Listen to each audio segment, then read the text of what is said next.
Thanks for joining me for another installment of First Chapter Friday. My name is Lucy, and since I am filming this episode in the middle of October, I thought it would be a good time to read from a sort of spooky book.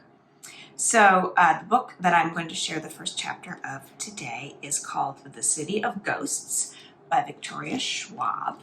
And this is a book about a girl named Cassidy and her best friend Jacob. They meet under very unusual circumstances, and Jacob is a very unusual best friend. And in this book, they travel together with Cassidy's parents to Edinburgh, Scotland, to film an episode of a new TV show that Cass's parents have created, which is about their life investigating real ghosts. And Edinburgh, Scotland is a very haunted place. Ghosts are not that unusual or new to Cassidy. She sort of is familiar with them. And of course, because of her parents' work investigating ghosts and writing about them, she knows a lot about that ghostly world from them too. This was a fun book. I loved the friendship between Cass and Jacob, and they have some real adventures. They meet very interesting people in Scotland. It does get a little spooky because they do visit the ghost world quite frequently, but it's not bone-chillingly terrifying. It's just nice and spooky for October. So if that sounds appealing to you, I hope you pick it up. Another great thing about this book is that it's just the first. She wrote another one after it, and I don't know how many adventures this author might be able to create for Cass and Jacob. So here is chapter 1 of City of Ghosts. Part 1, The Inspectors. Chapter 1. People think that ghosts only come out at night or on Halloween, when the world is dark and the walls are thin. But the truth is, ghosts are everywhere. In the bread aisle at your grocery store, in the middle of your grandmother's garden, in the front seat on your bus. Just because you can't see them doesn't mean they aren't there. I'm sitting in history class when I feel the tap, tap, tap on my shoulder like drops of rain. Some people call it intuition, others second sight. That tickle at the edge of your senses telling you there's something more. This isn't the first time I've felt it, not by a long shot. Not even the first time I felt it here at my school. I've tried to ignore it. I always do, but it's no use. It wears away at my focus, and I know the only way to make it stop is to give in, go and see for myself. From across the room, Jacob catches my eye and shakes his head. He can't feel that tap, tap, tap, but he knows me well enough to know when I do. I shift in my seat, forcing myself to focus on the front of the classroom. Mr. Meyer is valiantly trying to teach, despite the fact that it's the last week of school before summer vacation. Toward the end of the Vietnam War, in 1975, U.S. troops, my teacher drones on. Nobody can sit still, let alone pay attention. Derek and Will are sleeping with their eyes open. Matt is working on his latest paper football. Alice and Melanie are making a list. Alice and Melanie are popular kids. You can tell because they look like copies. Same shiny hair, same perfect teeth, same painted nails. Where I'm all elbows and knees, round cheeks, and curly brown hair. I don't even own nail polish. I know you're supposed to want to be one of the popular kids, but the truth is, I never have.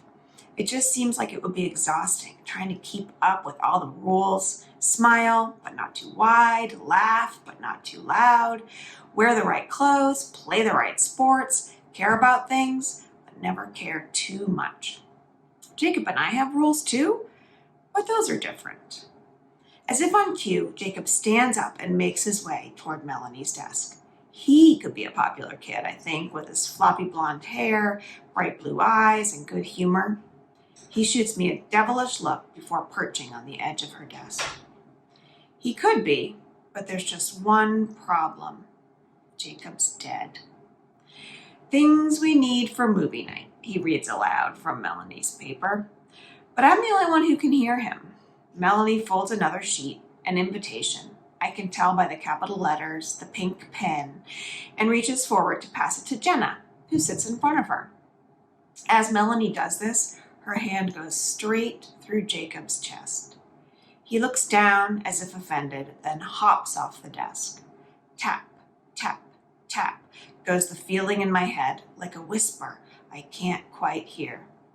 Impatient, I check the clock on the wall, waiting for the lunch bell. Jacob meanders over to Alice's desk next, examining the many multicolored pens she keeps lined up across the top. He leans in close and gingerly brings one of his fingers to the pens, all his focus narrowed on the nearest one as he pokes it. But the pen doesn't move. In the movies, poltergeists can lift televisions and slide beds across the floor. But the truth is, it takes a lot of spirit power for a ghost to reach across the veil, the curtain between their world and ours. And the ghosts that do have that kind of strength, they tend to be really old and not very nice. The living may take strength from love and hope, but the dead grow stronger on darker things, on pain and anger and regret. Jacob furrows his brow as he tries and fails to flick Matt's paper football. I'm glad he's not made of all that stuff. I actually don't know how long Jacob's been dead. I think the word quietly because I know he doesn't like it. It can't have been that long since there's nothing retro about him. He's got on a superhero t-shirt, dark jeans, and high tops.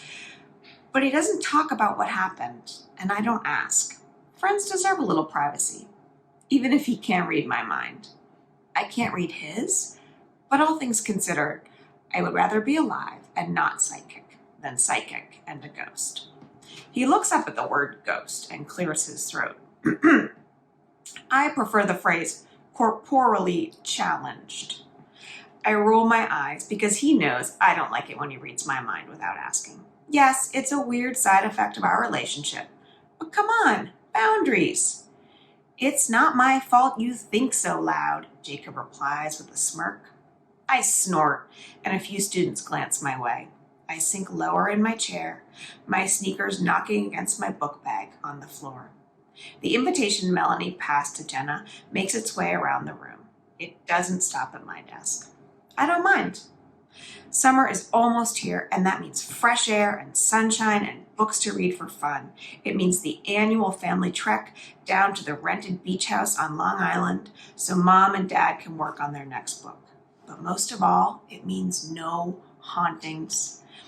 I don't know what it is about the beach house, maybe the fact that it's so new, or the way it sits on a calm stretch of shore. But there seem to be far fewer ghosts down there than here in upstate New York, which means that as soon as school is out, I get 6 full weeks of sun and sand and good night's sleep. 6 weeks without the tap, tap, tap of restless spirits. 6 weeks of feeling almost normal. I can't wait for the break.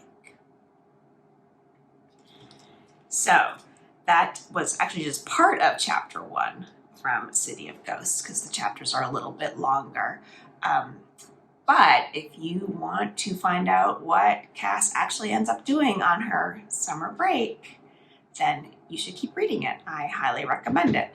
And I will see you next time on First Chapter Friday. Thanks for joining me.